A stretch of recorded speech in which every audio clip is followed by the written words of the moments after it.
Connaissez-vous la procédure Hannibal? Bon, ceux qui connaissent, tant mieux. Ceux qui ne connaissent pas, c'est une directive militaire israélienne qui autorise l'armée à tirer sur ses propres soldats, ou même civils, pour éviter qu'ils soient capturés par l'ennemi. Parce que il est anormal, je dis bien anormal, anti-humain, que le monde entier soit antisémite.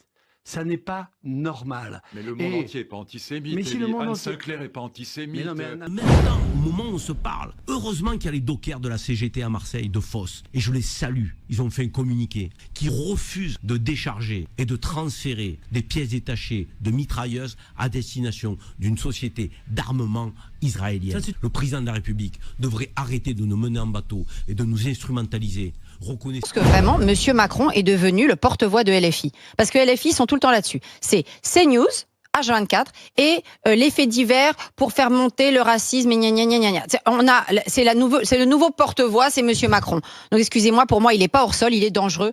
Et aujourd'hui, sionisme, c'est le nouveau synonyme de youpan, notamment dans la bouche des militants et des députés de la France insoumise. Moi, je ne me suis jamais senti aussi sioniste que je suis, qu'aujourd'hui, parce que je souffre pour le sionisme et j'ai peur qu'il ne soit détruit comme Ehud Olmert. J'ai peur que le sionisme lui-même ne soit détruit par Netanyahou. Où que tu sois dans le monde, mon ami, je te passe mon bonjour. Les amis, aujourd'hui, j'ai quelques vidéos qui m'ont inspiré pendant cette semaine. La dernière partie, c'est notre ami Karim Zeribi. Avant la dernière partie, je vais donner une théorie, les amis. J'ai ma propre théorie sur ce qui s'est passé le 7. Vous allez peut-être vous foutre de moi, mais voilà, ça reste une théorie. C'est pas une affirmation, c'est juste une théorie. Je vais vous la donner juste avant la dernière vidéo. Donc restez bien avec moi, je vous file ma théorie et dans les commentaires, dites-moi ce que vous en pensez. Un moment où il faut essayer de prendre sur soi pour réfléchir 2 secondes à ce qu'on va dire, pour pas avoir les mots qui dépassent. Voilà. Non, je pense que vraiment M. Macron insulte. C'est pas, pour moi, il est ni hors sol ni réaliste, il est insultant. Il insulte les parents dont les enfants sont morts, tués par des criminels, que ce soit des criminels français, des criminels étrangers, des sous-OQTF ou pas, peu importe. Il insulte parce que ça les intervenait, femmes. sa déclaration, après la prise de parole des parents du jeune qui s'est fait tuer à Benoît qui s'est fait Dax. tuer par un barbare. D'ailleurs, son assassin présumé s'est rendu aux forces de l'ordre ce week-end. Il fait bien de Il a se 16 rendre. ans. 16 ans, donc il va nous avoir aussi l'excuse de minorité celui-là. Puis comme l'Afghan qui a tué Matisse, il aura 6 ans et il sortira au bout de 4. Donc, il insulte les femmes violentées dans les transports en commun. Il insulte les personnes homejackées. Il insulte les policiers blessés. Il insulte les commerçants vandalisés. Parce que tout ça, c'est pas des faits divers, c'est le quotidien de la France. Et ça, le quotidien de la France pour M. Macron, c'est des faits divers. Et puis on est brainwashé par ces news, parce que de toute façon c'est ça, tout le temps. Ils passent leur temps à répéter ça.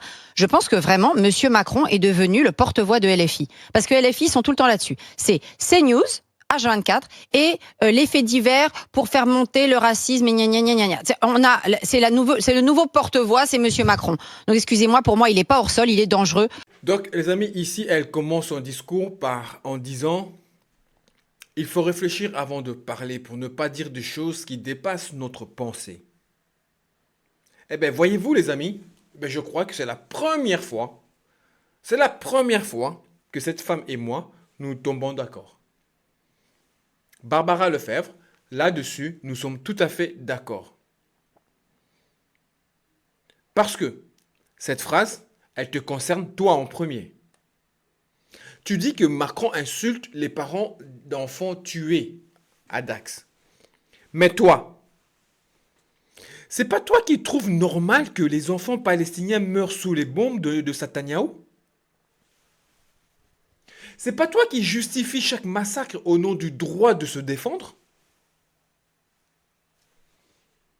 Tu légitimes les bombardements et les parents palestiniens qui perdent leurs enfants?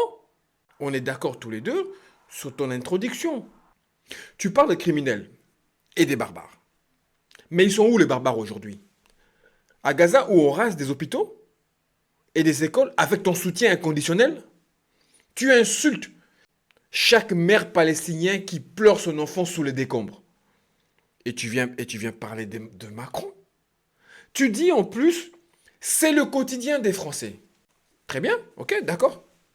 Je peux être d'accord avec toi. Mais les bombardements, les amputations, les orphelins, c'est aussi le quotidien des Palestiniens que tu légitimes. Chaque jour, tu légitimes cela. Tu masques la souffrance palestinienne qui est, elle aussi, quotidienne et meurtrière. Tu dis que Macron est dangereux. Ok, très bien. D'accord une fois, je peux encore être d'accord avec toi. Mais alors, toi aussi tu l'es. Parce que tu es devenu le porte-voix d'un gouvernement génocidaire. Et ça, tu ne peux pas le cacher. Derrière ton indignation sélective, tu protèges un gouvernement qui continue les frappes massives.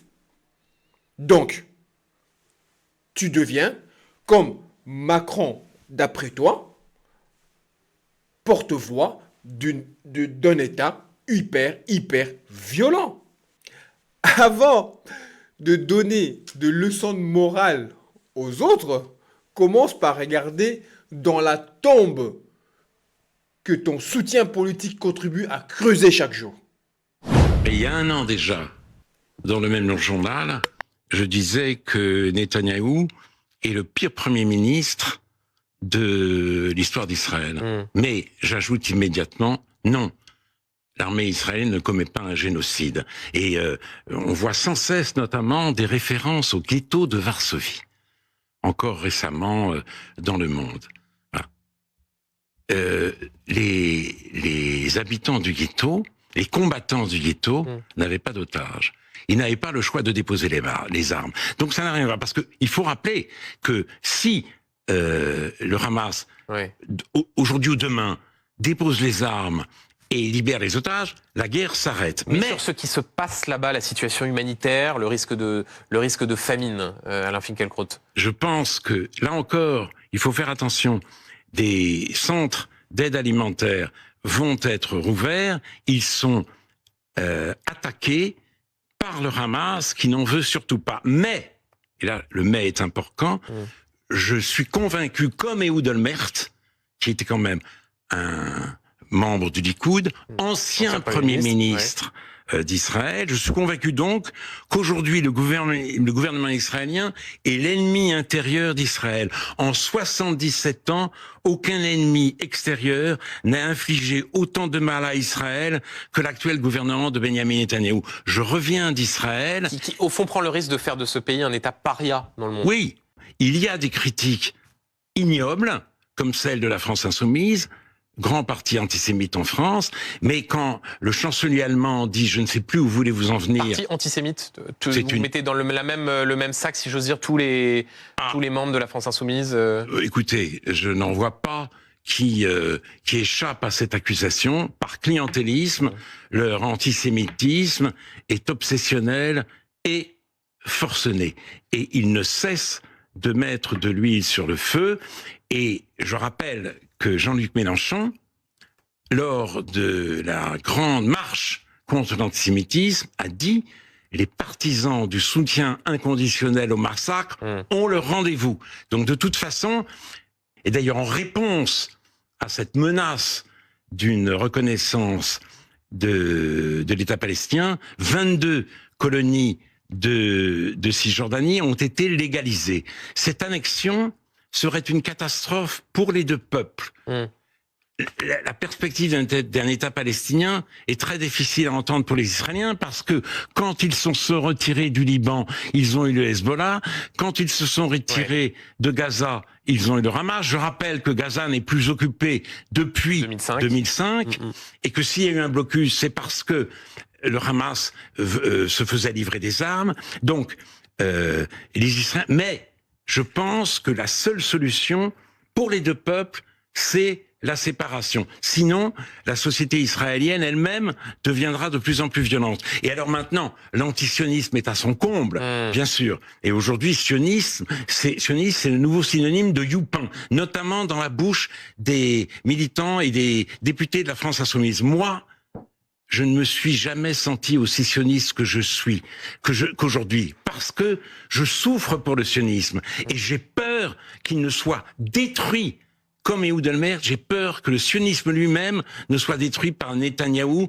Donc quand il dit qu'Israël ne commet pas des génocides, là-dessus, je n'ai même pas besoin de faire un commentaire, parce que bon, on s'est tous compris, d'accord?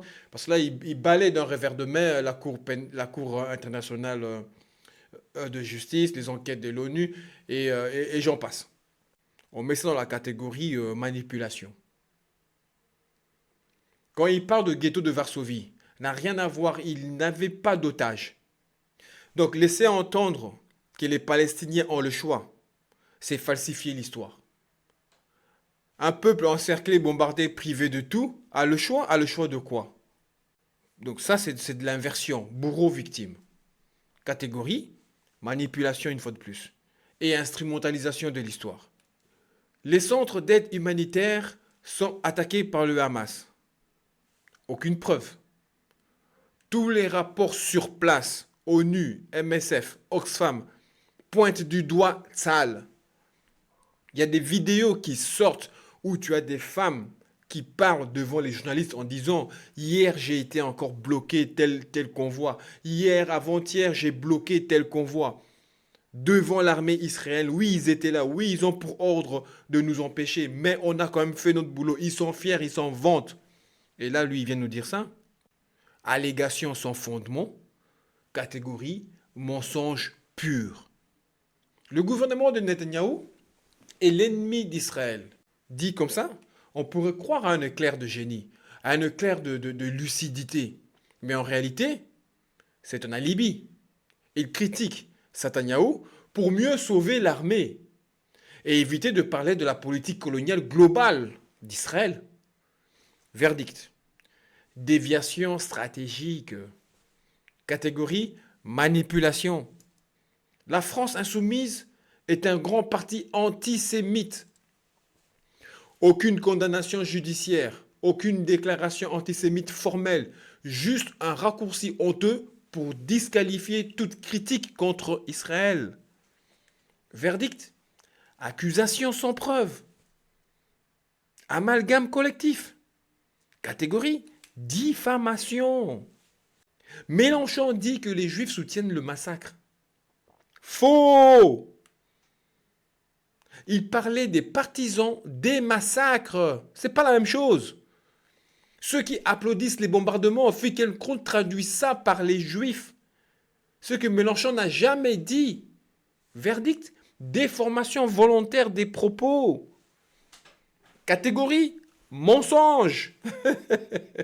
J'adore ce truc. Gaza n'est plus occupé depuis 2005. Faux! Également faux. Israël ne stationne plus des soldats dans Gaza, mais contrôle tout. Donc Gaza est toujours occupé. Les frontières, l'air, la mer, l'économie, le flux d'aide, etc. Tout. C'est reconnu par la justice comme une occupation de fait. Verdict. Fausseté reconnue par le droit international. Catégorie mensonge. Le blocus, c'est parce que le Hamas recevait les armes. Encore une simplification. Le blocus punit 2 millions de civils pour l'exact de quelques centaines de combattants. Il empêche des médicaments, de la nourriture, des livres. Ce n'est pas une mesure ciblée. C'est un châtiment collectif. Justification cynique d'une manipulation collective. Catégorie manipulation. Sionisme égale Youpin. C'est ce que dit LFI. Aucun député LFI n'a dit ce mot. Ce mot n'a même jamais été prononcé dans les discours. Finkielkraut invente une insulte et l'attribue à ses adversaires pour les salir. Verdict. Accusation gratuite, calomnieuse. Catégorie mensonge, encore une fois. On peut même rajouter de la diffamation. La solution position. Je pense moi, pardon Marc, je pense moi qu'Israël va gagner la guerre, je pense. Contre quoi? Ils vont gagner la guerre contre le Hamas qui est à Gaza. Pas gagner la guerre contre c'est les le plus idées. important. Ils vont gagner la guerre. Ils vont gagner une première guerre qui est une guerre de position. Et ensuite, il sera temps de reconstruire la guerre des idées et de la gagner à nouveau. Parce que il est anormal, je dis bien anormal, anti-humain, que le monde entier soit antisémite. Ça n'est pas normal. Mais le monde entier n'est pas antisémite. Mais si le monde Anne entier... Sinclair n'est pas antisémite. Mais non, mais Anne Sinclair n'est pas antisémite. Non, mais elle défend son précaré. Ils défendent leur précaré. C'est ça que je leur reproche. Mais je ne dis pas qu'ils sont antisémites, Luc. Je dis qu'ils défendent un certain précaré qui est celui de la gauche française, de la gauche intelligente, entre guillemets française, qui défend son précaré. Vous voyez quand je vous dis qu'ils sont tous devenus fous. Quand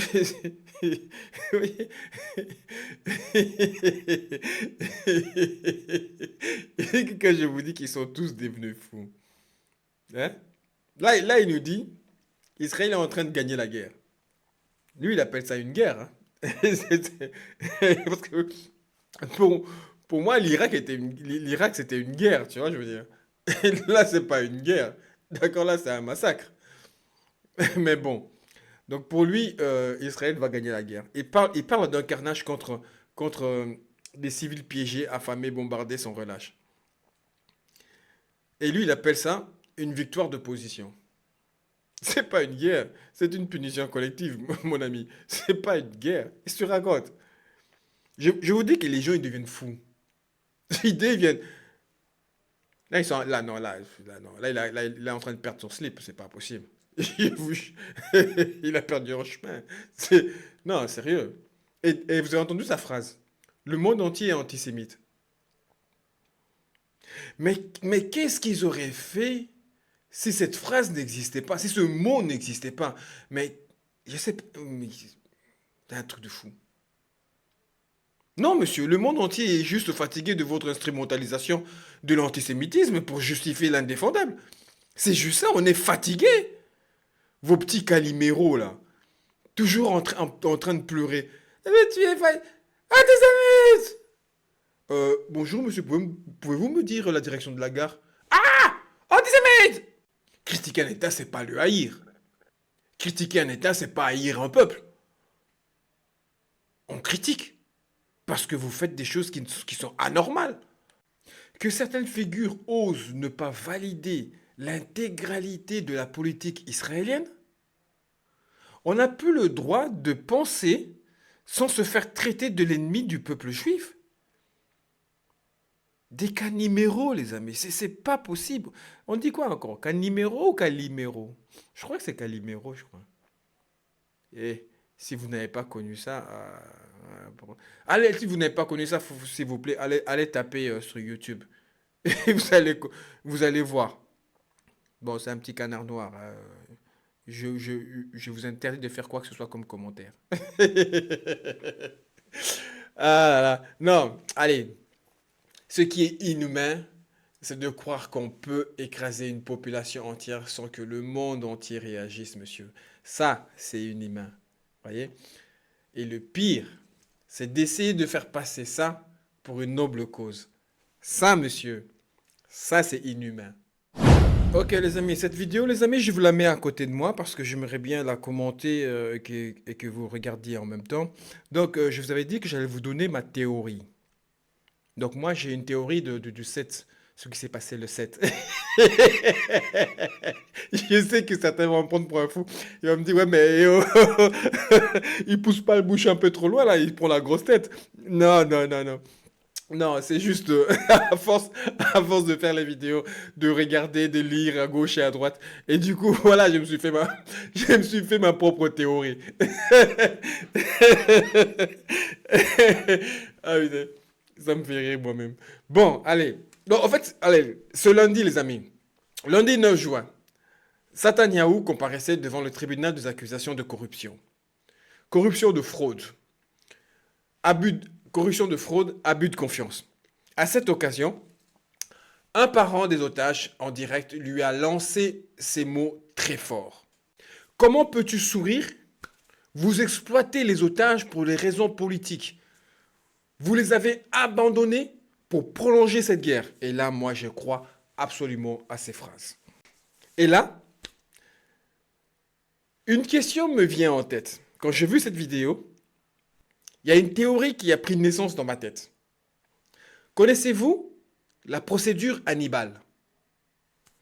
Bon, ceux qui connaissent, tant mieux. Ceux qui ne connaissent pas, c'est une directive militaire israélienne qui autorise l'armée à tirer sur ses propres soldats, ou même civils, pour éviter qu'ils soient capturés par l'ennemi. Oui, mes amis, ça existe. Et elle a déjà été appliquée par le passé. Le 7 octobre, 99% des horreurs qui nous ont été racontées se sont révélées fausses. On est tous d'accord. C'est des faits. Pas des femmes violées, pas des bébés brûlés, aucune preuve.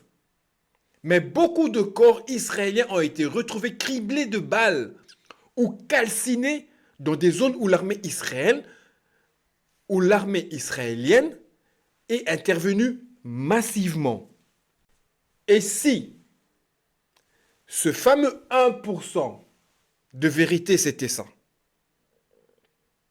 Et si une partie des morts du 7 octobre était due à l'armée israélienne elle-même, via une procédure Hannibal? Et si toutes ces histoires invérifiables, ces images chocs, n'étaient là que pour couvrir tout ça et justifier derrière l'ampleur des représailles sur Gaza? Je n'affirme rien. Je pose une question. Une question que beaucoup n'osent pas formuler. Mais quand même, les familles d'otages dénoncent une manipulation politique. Il est peut-être temps de m'écouter. Ma théorie est plausible, cohérente, avec des faits disponibles. Elle ne repose pas sur du délire, mais sur des éléments concrets que les médias traditionnels ont soigneusement évités. Si réellement cela a été fait par le Hamas, ils se seraient empressés de sortir les preuves, de nous le prouver, de nous le montrer, et cela aurait 2 fois plus justifié leur guerre. Comment dire à ta population que nous avons tiré, que nous avons ouvert le feu sur notre propre peuple pour empêcher qu'il soit capturé? Comment peux-tu expliquer ça à ton peuple? Et derrière ça, aller mener une croisade. C'est pas possible. C'est pas possible. Donc, ils l'ont maquillé par des accusations sans preuve. C'est pour cela que je dis, la procédure, c'était peut-être la procédure Hannibal qui a été appliquée le 7. C'est juste une théorie. Je n'affirme rien. Je me pose juste des questions. Je pense que c'est un droit. Je dis bravo aux dockers de Fos qui refusent de transférer des conteneurs qui vont servir à tuer encore et toujours des Palestiniens, des Gazaouis, pour servir une armée coloniale, criminelle, génocidaire. Bravo à ces dockers. Ça veut dire que Emmanuel Macron, qui nous dit, avec le sens de la mise en scène qui le caractérise, je vais porter une conférence internationale pour reconnaître l'État palestinien le 16 juin. Mais monsieur le président de la République, dans notre pays, dont vous êtes le président, il y a aujourd'hui des conteneurs d'armes à destination d'Israël. Commencez par arrêter ça. Commencez par mettre en place un embargo. Il nous fait croire, le président, qu'il veut reconnaître l'État palestinien, mais dans le même temps, au moment où on se parle, heureusement qu'il y a les dockers de la CGT à Marseille, de Fos, et je les salue, ils ont fait un communiqué, qui refuse de décharger et de transférer des pièces détachées de mitrailleuses à destination d'une société d'armement israélienne. Le président de la République devrait arrêter de nous mener en bateau et de nous instrumentaliser. Reconnaissez l'État palestinien maintenant, il n'y a pas besoin d'un sommet. Mettez en place un embargo contre Netanyahou maintenant, il n'y a pas besoin de discussion ou de conseil de ministres ou de je ne sais trop quoi. La voix de la France aujourd'hui, elle est trop timide, elle est hypocrite, ça me fait mal.